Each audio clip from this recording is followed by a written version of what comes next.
Good evening, TEPPEN crew. It is Stout, and I'm here to talk about the details of the upcoming balance changes for TEPPEN in August. So there was a website update that happened overnight to provide the added details to a list that we've already seen. That is that short list of cards and hero arts that are being adjusted. We've known about that for about a week and some change, and now we know the specifics. So I'm going to go through these individually and talk about my predictions for the impact on the meta and how it changes some things that aren't even necessarily on this list but will be impacted by it. So you can go read this general post for yourself. They kind of talk about how they've been looking at data from March of 2020 up until July of 2020, which is now. So the Haunted by Memories and the brief period of Adventures of a Tiny Hero that we've had so far. So first up on this list of changes is Ashley Graham. She is a unit from Haunted by Memories, popular in Denjin Renki Ryu burn decks. So as she is now, she's a 3-cost 2/5, but she can't attack, and while she's on the field, she enhances damage dealing effects for your action cards and friendly units by +1. So the change now, the big one, is that she now costs 4, and the wording has been changed a bit as well. It says enhances damage dealing effects for cards in your hand, EX pocket, and friendly units by +1. That wording change isn't that big of a deal. The biggest takeaway is it's going to be more costly for you to drop Ashley on the field. But at the end of the day, Ashley herself wasn't really what made Denjin as dominant as it was. So this change on its own really isn't going to drag Denjin down. Now we'll have more to talk about with Denjin as we get further along in this list. Up next is another Denjin card that's really powerful, but has also seen other play in a lot of other red decks, and it's very new, and that's Trump Card, one of the new legendaries from the latest expansion. So as it is now, it's 1 MP to remove your entire deck from the game, and then give yourself +7 MP. This does not include the cards in your hand and EX pocket. You will keep those. And as it stands now, or as it's going to be rather, it's going to be 3 MP to remove your entire deck from the game, gain +7 MP. So that's a pretty significant change, but it's going to really tone down what those Denjin decks were really capable of doing, which is a strong push of burst damage towards the end of a game or whenever they feel like they've got enough to close it out. This is one of the best legendaries from the new set, if not the best, just because of its versatility. And I do think that it is fair to get toned down a little bit. 3 MP may be a little expensive, but for the amount of ground it was giving players leading up to this point, it's probably going to be okay. So now we move on to a card that will affect Chargeshot decks specifically, which Mega Man X fans are hurting after this list. And not just because of this card, but for this X, I'm sure you guys are familiar with him. He's the Haunted by Memories variant. 4-cost 2/5 that whenever you resonate, it gives +1 HP to all friendly units. Now, resonate, for newer players, resonate is when you use an action card. That is the act of resonating. And you will get an effect every time, basically for a resonate trigger every time an action on your part is used. So basically what was happening is that X players, Chargeshot players, were getting tons and tons of Chargeshot value through this constant plus of HP. And now the way it's going to be, and I actually predicted this, I called this change right on the nose, is that they would change it so it affects other friendly units but not himself. I think that is the most fair way to adjust this card, but this change along with another change is really going to put a hurt on X players. We'll get to that when we get down to the hero art.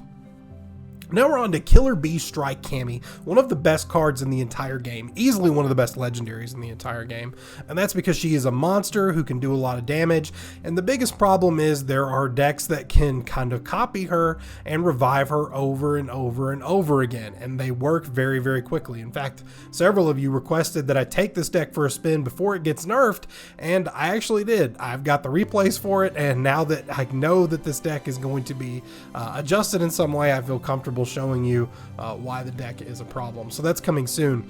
So Cammy actually stands now as a 5-cost 2/5 with anti-air. She also has Memory 4, which gives her +1/+1 for each action card in your hand and EX pocket. And at Memory 7, you gain Heavy Pierce and Agility. Memory, of course, is the way that you build up that counter is by playing actions. So every action that you use is 1 memory for you. That's the new mechanic that came from Haunted by Memories back in March. So what she will be now, and this is a very subtle change, which is a buff for some decks and a nerf to others. So now the only thing that's really changing is that she is losing that 4 memory requirement. So even if you don't have 4 memory, you will still get the extra stats from playing her. However, it is now a when played effect. So why is that significant? When a card has the words when played on it, that means in order for you to get those benefits, you have to actually play that card from your hand or EX pocket and put it on the field. You will not get those bonus stats if you revive it from your graveyard with something like Rebirth or Wesker's Hero Art or Aboros. It will not trigger those bonus stats. So Cammy in that regard with that specific deck is now a whole lot weaker. And in my opinion, it's a good thing. That deck is ridiculous. But this is a slight buff to other decks that run Cammy who aren't necessarily making Cammy their entire focus. This is a great way to balance a card, and I really, really like this adjustment. In fact, it's probably the best adjustment on the entire list. So kudos to Gung Ho for coming up with this one. Now let's move into Accelerated Thought, which is a 0 basic card. It's 4 MP to give MP boost 20 to your hero. Really, really popular in those Exodia 0 decks that run X-Hunters. And I know many of you will get upset about the way I pronounce this, but Rakuhoha, I don't know if it's Rakuhoha. I'm just going to say Rakuhoha, forgive me. But now it costs 5 MP instead of 4. I think this is a valid change. It's not the way that I thought they would necessarily go about changing it, but it is going to make it more difficult to put that MP boost on your hero, which unless you have a negate, you really have no way of stopping. Now let's move on to Devil Hunter Dante. This is a card that's been around since core. He's a pretty good unit, and the change here is really only a wording change. So I mentioned earlier those Cammy decks that can kind of unlimited revive Cammy endlessly, and there are some decks that kind of do the same thing with this Dante. So this Dante is a 6 MP, cost 3/5 with agility, and previously, or as it stands now, whenever you resonate, you send this unit to the graveyard and grab Devil Trigger Dante instead in that same board slot. So the big change now is resonate just turns him into Devil Trigger Dante. You're not putting that extra copy of Devil Hunter Dante in your graveyard, which is allowing people to fetch him endlessly, resulting in a board full of 4/7 flying agility monsters that are really difficult to deal with. This falls in line with the way the legendary Lucio works and the legendary Nero. So this change totally makes sense, and I'm glad to see it happen. This is one a lot of people are going to be really happy to see, and I'm kind of on the fence about it. So V the Mysterious One, he is the legendary from the Devil's Awaken expansion. This is the 8 cost 0/5 that can't attack, but whenever you resonate, you either fetch a Griffin, Shadow, or a Nightmare. This card is very RNG heavy, and a lot of people hate being up against it because of how silly it is, and you can get a lot of value out of it even though it costs 8 MP. So the change now is that he costs 10 MP, meaning you can't just drop him and instantly resonate to get a free guaranteed unit. You're gonna have to work for it. This makes V a lot more vulnerable and a lot more risky of a play, and in my opinion, I think this is gonna really make him disappear from a lot of decks, which it's unfortunate. I hate to see a card completely smashed in the terms of balance changing to the point where we're probably not going to see it in ranked play again for a while, at least, you know, significantly. It may pop up here and there, but this is a pretty heavy nerf. And on one hand, I'm glad to see it happen because the RNG element of this card pisses me off to no end. But I also think, you know, this nerf is probably a little heavy-handed. I think they could have retooled it a little bit more, but kudos to them for adjusting him because he for sure needed it. Let's talk about Exposed Evil Eye. This functions just like Accelerated Thought. It's an MP boost, but instead of costing 3, it now costs 4. It makes sense. It's going to hurt Zero Exodia in the long run. Definitely a necessary change. So this next change is something that we saw coming because they changed the text in the game before they actually updated the card, and that is Mavericks Memories. So as it stands now, it's a 2 MP cost action that destroys a friendly unit that negates an action card with an MP cost of 5 or less. But if you have Memory 10, it negates an action card without destroying a friendly unit. That's of any cost, which is insane even though it's a legendary. So naturally they are adjusting it. So now instead it's Memory 7. 7, and it only negates an imp card of MP cost of 5 or less, which is much more fair. This card still has some uses. It still targets quite a bit, but you're not going to be able to do it to completely gimp like a Living Death or something even more expensive than that. So I think this change is warranted. I'm a fan.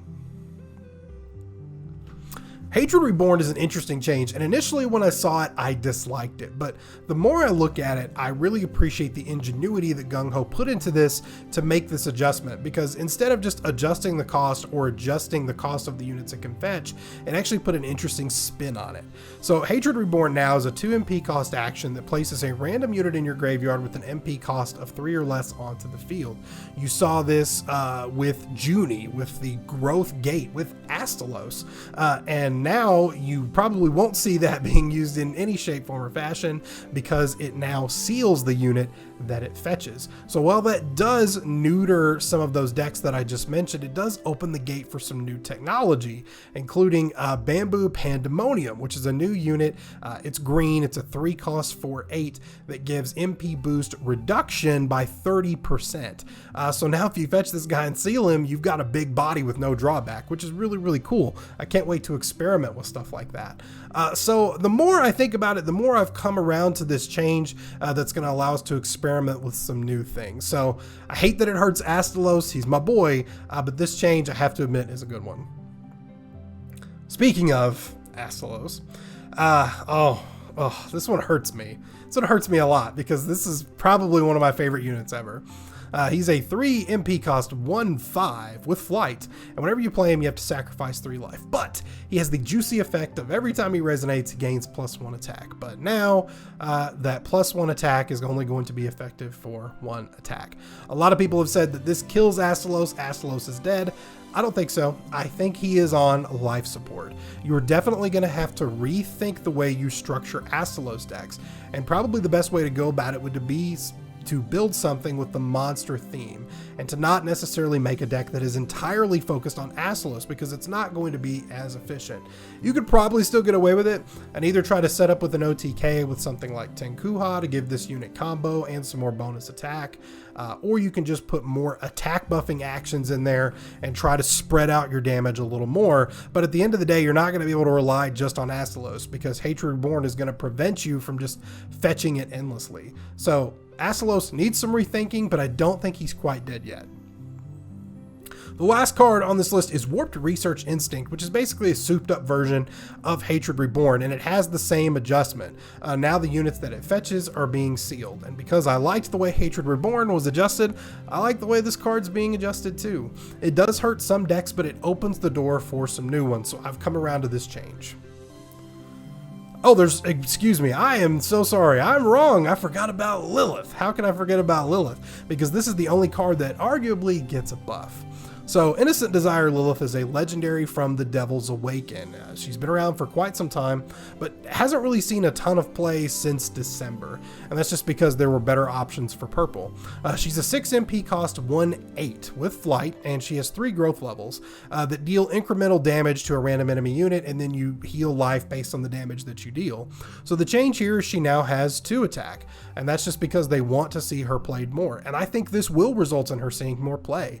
I considered running her, and I practiced with her in the Demon Chess build that I showcased not too long ago. Now, at the end of the day, I ended up taking her out. But I do think that working on the Demon Synergy and incorporating Lilith isn't a bad idea. I think she can work, especially with the better stats now. Okay, now we're to the hero arts. We are to Denjin Renki, which is Ryu's hero art. It's 22 AP to add +2 damage to friendly units and cards in your hand and EX pocket. Now there's some wording adjustments and of course a cost adjustment, but this isn't the way that I predicted it would go. It now only costs 15 AP, but it enhances the damage dealing effects for cards in your hand, EX pocket, and friendly units by +1. So this is a nerf. It's easily a nerf across the board. You're now paying 30 for what you get instead of 22. However, this is going to allow you to spread out that bonus damage among your cards as you play them to work up to that second usage of the hero art. So it could actually work out okay. But the big thing that could also hold it back is, this could really take away some of that damage that Denjin decks really need to make that final push to close out a match. This could actually hurt them in a significant way. It's too early to tell. Now, the main bulk of the Denjin deck and what makes it good are a lot of those area of effect damage cards that weren't seen on this list. So I think people are going to have to get out there and experiment with Denjin, but I actually don't hate this Denjin Rinky change. In fact, I think it's pretty fair for the most part. We're just going to have to see what kind of impact it's really going to have on Denjin's closing power. Now let's talk about Chargeshot. So Chargeshot is the only viable hero art for Mega Man X. The other ones are just not very good at all. And this was really the first time, when all this new stuff came out from Haunted by Memories, it was the first time that X was really seen as a top tier hero because of the green Resonate Chargeshot deck. But now that's essentially dead. And not just because of the X change that we already talked about, but because of this change. So, as it is now, it's 16 AP to give a buff to all friendly units that says when HP is boosted, gain +1 attack. Now it's 21 AP, and the effect no longer stacks. It could stack before if you had a unit stick around long enough. This is a huge nerf. In fact, I would argue this nerf is heavy-handed because the thing about Chargeshot is it's not a direct board impact hero art like something like Shinku Hadouken or Dark Destruction. This is quite a bit different, and I really hate to see X just get nerfed into oblivion like that to the point where he's not really going to be played and ranked in a significant fashion anymore. Now, I know a lot of people don't like being snowballed by a deck this fast, and I certainly understand where you're coming from in terms of that being frustrating. I just hate to see things nerfed into oblivion to where they're not going to pop up anymore. That's all. Last one on the list, and I know you guys are going to hit me really hard for the way I pronounce it. Is it Rakuhoha? But I like to say Rakuhoha, and I know that that's not right because I know he's got another ability that sounds really similar. But anyway, so this is the hero art everybody loves to hate, myself included. It's 16 AP to deal 4 damage split among enemy units. If you have memory 4, it's 7. And if you have memory 10, it's 12 damage. This very quickly became a much better option than Spike Launch, dealing tons and tons and tons and tons of damage, and really powered up the Exodia deck because you could just fill it full of actions and not really worry about having to have board presence because you were able to pop their board so frequently. So the big change here is now costs 22 AP. All of the memory increments and the damage increments are the same. It's probably fair. And I say probably fair because Rakuhoha is just really, really good. Putting it within the same realm of cost as something like Spike Launch, which requires you to sacrifice life to beef up the damage as opposed to just playing actions, there's kind of a fairness difference there. So I definitely get where they're coming from. This is going to put a big hurt on Exodia Zero decks, but that's fine because Zero has 3 good hero arts. Fight Against Inner Demons is good, and Tenkuha is good. It's just people have been, less willing to experiment because Rakuhoha is just so good. So I like this change. Overall thoughts, I think there are some things that should have definitely been targeted on this list. A lot of elements that have made mono black really, really good are nowhere to be found, like Fate of the Unworthy, Alexia Ashford, cards that have been overtuned since January. We're talking over 6 months into this, and no adjustments to them whatsoever. In fact, I think the meta is going to shift, so mono black is going to end up being really, really powerful. Shield Spire will continue to be good. I think humans will get a little bit better, probably the Shinku Hadouken variant. Just going to have to see how that goes. But I think overall this does open the door for some new decks to kind of come into their own and hopefully shake up the meta in a good way. I do think there are some things that definitely should have been on this list that weren't targeted, but I've talked about them in several videos. So what I want to know now is what you guys think. What do you really like on this list? What do you really hate? What's missing? The best place to let me know about all of that is in the comments. And if you enjoy TEPPEN content, then you should definitely subscribe so you know when more of it is coming up. I love you guys. Be smart, stay safe out there, wear your mask, and I'll see you next time.